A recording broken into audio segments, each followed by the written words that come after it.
तसं तर धुळे महानगरपालिकेचे जेवढे 74 जागा आहेत त्या 74 जागांवर पूर्णपणे स्वबळावर लढण्याची आमची पूर्वीपासूनच तयारी आहे.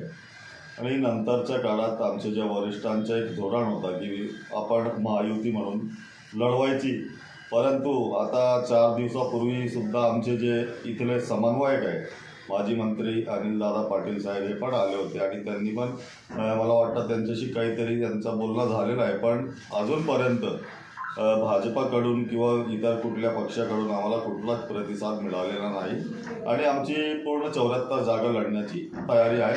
आता शेवटचा जे निर्णय आहे जे आमचे वरिष्ठ मंडळी ते घेतील. साधारणतः किती उमेदवार आपल्याकडे आत्तापर्यंत इच्छुक आहेत? मुलाखती कशा सुरू झाल्या आहेत? काय नेमकं चित्र आहे? आतापर्यंत 240 उमेदवारीसाठी अर्जांची मागणी आमच्याकडे करण्यात आलेली आहे आणि त्या लोकांनी आमच्याकडे फॉर्मसुद्धा भरून दिलेले आहे आणि एक 2 दिवसानंतर आम्ही त्यांचा इंटरव्ह्यू वगैरे मुलाखती घेऊन आणि पुढची रणनीती ठरवणार.